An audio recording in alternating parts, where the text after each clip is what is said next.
अरे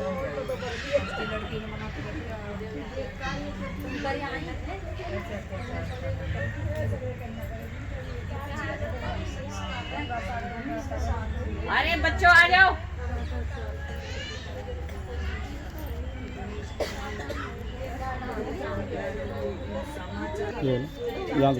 इधर से नहीं, इधर कैमरा।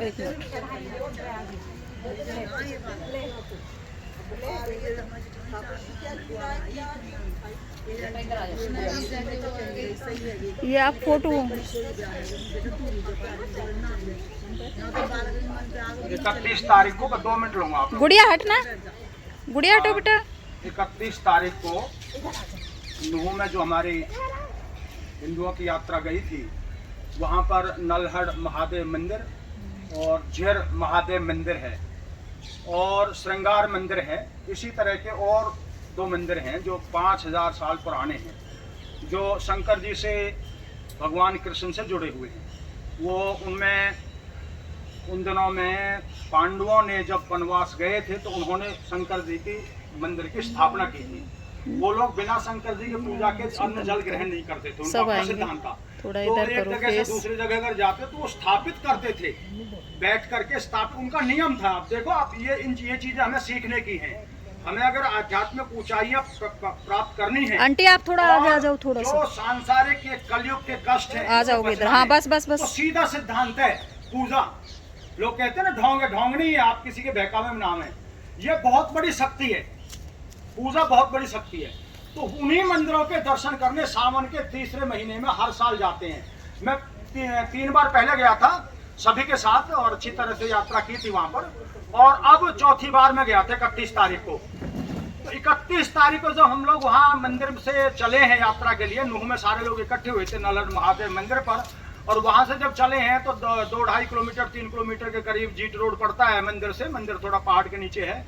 तो हमें काफी लोगों ने घेर लिया, 2-2,500-3,000 लोग होंगे जिन्होंने घेर लिया, और उन्होंने चारों तरफ से एकदम से जैसे एक पूरी प्लानिंग से जैसे एक सैनिक होते हैं जिनको ट्रेनिंग दी जाती है, उस तरह से उन्होंने घेरा।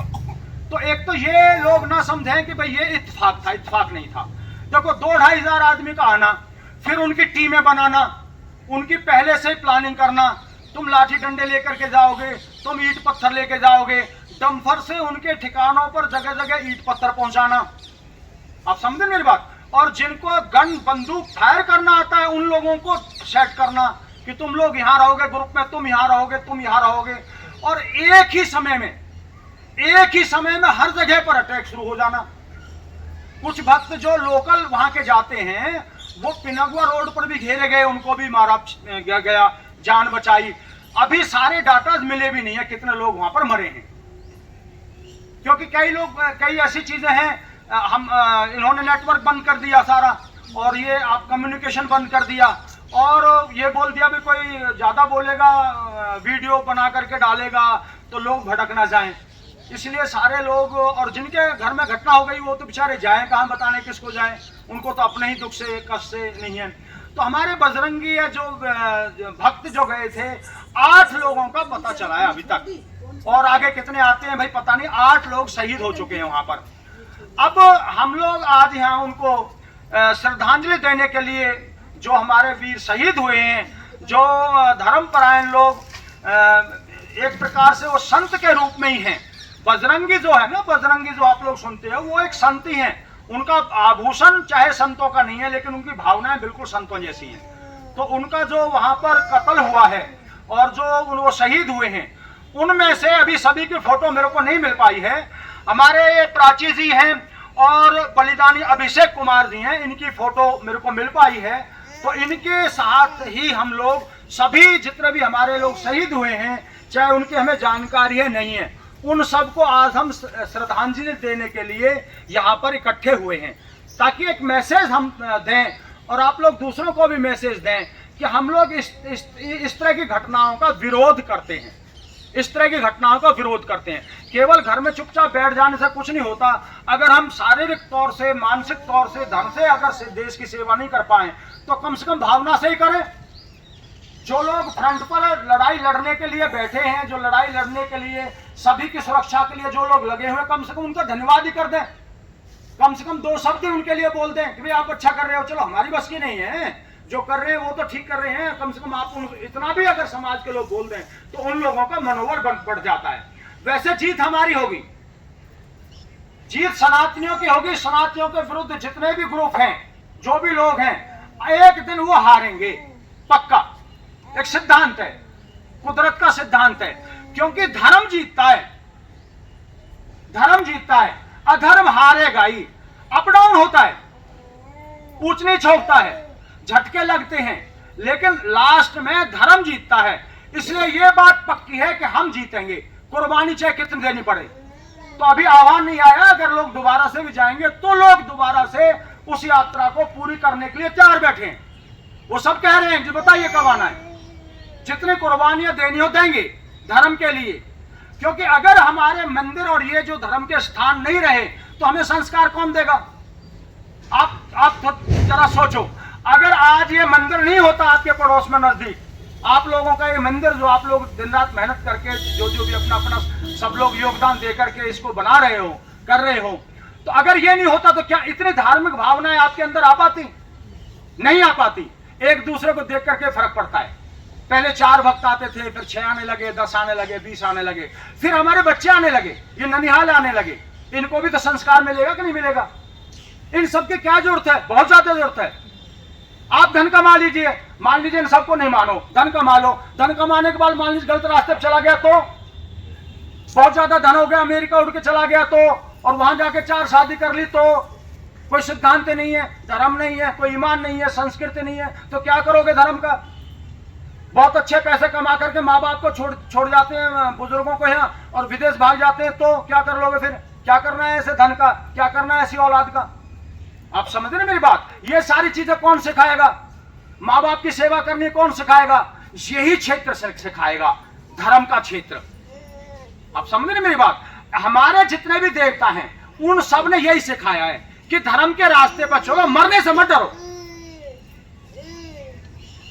भगवान शिव जी के पास सारे लोग के पंचायत हुई, बुजुर्ग बैठ गए आकर के, यक्ष गंधर्व देवता सारे बैठ गए। बोले महाराज समुद्र मंथन में बहुत ज्यादा जहर पैदा हो गया है, अब ये धीरे धीरे पृथ्वी पर गिरेगा, सारी पृथ्वी पर जीव जंतु मर जाएंगे, पौधे भी मर जाएंगे। तो शंकर जी कहने लगे फिर बताओ भी तुम मेरे से क्या चाहते हो? बोले जी हम चाहें आप पी लो इसको, आप अपने अंदर धारण कर लो। कह रहा भाई ठीक है, गृहिणी से तो मैं पूछ लूं, ऐसे तो है नहीं भाई, इतना बड़ा काम है। हलाहल विष था, हलाहल विष। वो चले गए पार्वती जी के पास। बोले भाई ऐसे पंचायत बैठी है, सारे लोग आए, कई लोग 14 भुवन के देवता आए, यक्ष गंधर्व सारे लोग आए हैं, और कह रहे हैं आप इस परेशानी को ठीक कर सकते हो। बोले भाई क्या मतलब? पार्वती जी कहने लगी स्वामी जी क्या मतलब? बोले वो कह रहे हैं जहर का इलाज आप कर सकते हो, मेरे को पीना पड़ेगा जहर। तो पार्वती जी कहा ठीक है पी लो।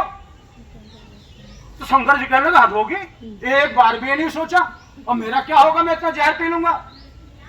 तो पार्वती जी ने कहा नहीं महाराज, मेरे को पता है आपके अंदर राम नाम की शक्ति है, दिन रात आप राम राम राम राम करते हो, आपका कोई कुछ नहीं बिगाड़ सकता। देवताओं के पास अमृत है, पता है ना, कलश लेकर के जो देवताओं को दे दिया था, उनके पास अमृत है। देवता अमृत लेकर के भी मरेंगे एक दिन, और शंकर जी अमर हैं जहर पी करके भी, तभी इनको नीलकंठ कहा जाता है ना। भगवान श्री रामचंद्र जी की शादी हुई, अभी नन्हाल ही हैं, नन्हे ही हैं, ज्यादा उम्र थोड़ी है, कोई बच्चा भी नहीं है।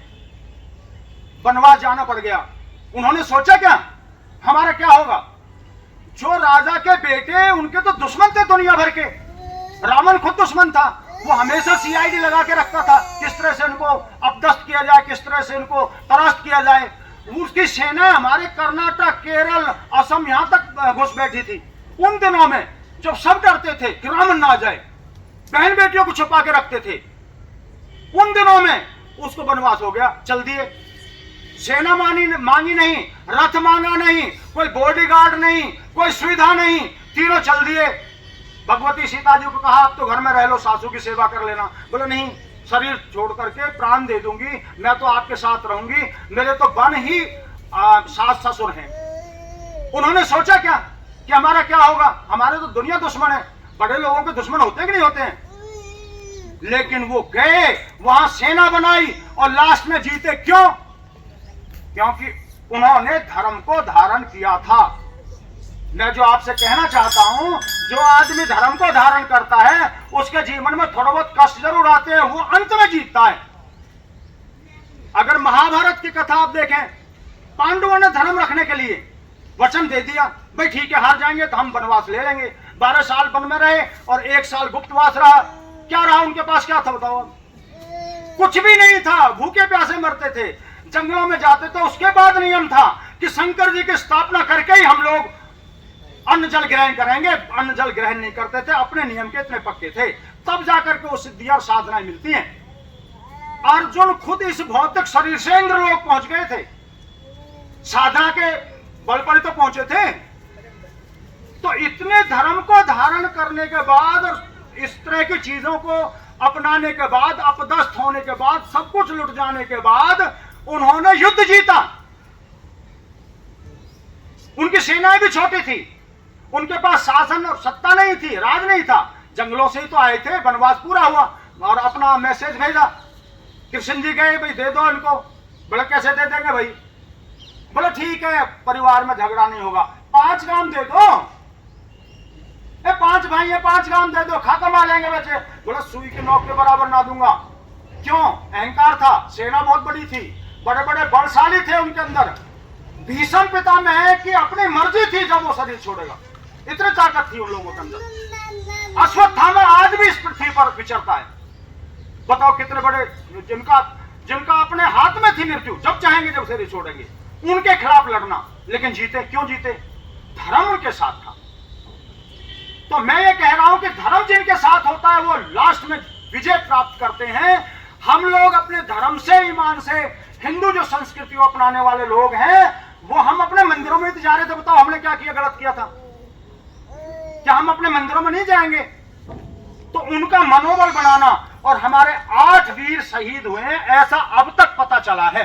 आगे और कई ऐसे चीजें हैं जो अभी हमें सामने नहीं आई हैं। तो हम उन सभी शहीदों को, उन सभी देशभक्तों को, उन सभी समाज सेविकों को अपनी श्रद्धांजलि आज अर्पित करते हैं।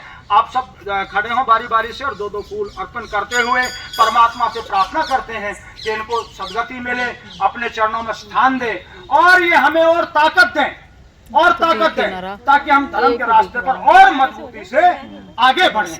तो आप लोग एक एक करके, बच्चे बड़े सभी जो बुजुर्ग, और उसमें अपनी श्रद्धांजलि 2-2 फूल आप लोग अर्पित करें।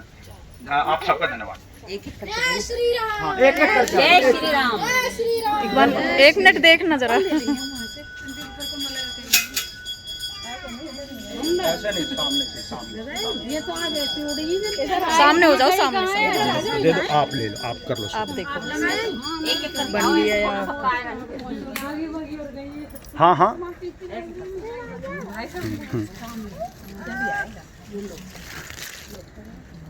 बल्लमगढ़ के सभी भक्तगण, समाज के लोग, बच्चे, महिलाएं यहाँ पर आज इकट्ठे हुए हैं और मेवात यात्रा में शहीद हुए अपने बजरंगियों को देते जाओ, निकलते जाओ। श्रद्धा सुमन अर्पित करते हुए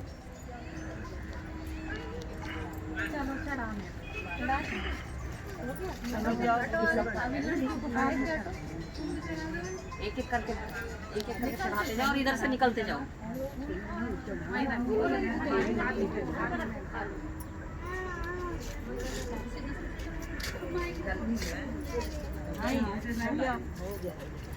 इधर से आ जाओ।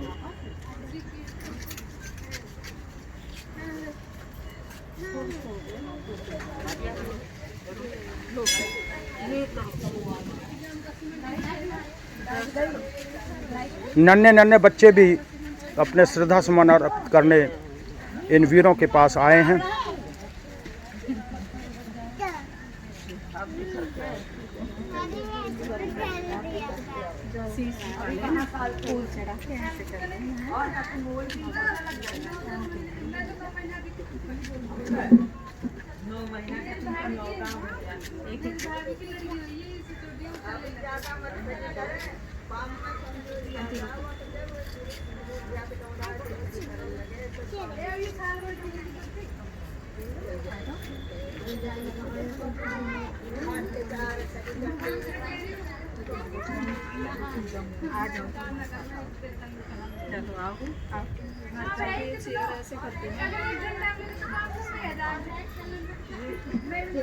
जब चलेगी तो खुद ही चलना पड़ेगा, कोई गोदी में ना लेगा। अब फिर सब जिंदगी यही चलना चाहिए, बेटी वाली और माँ चली जाओ मत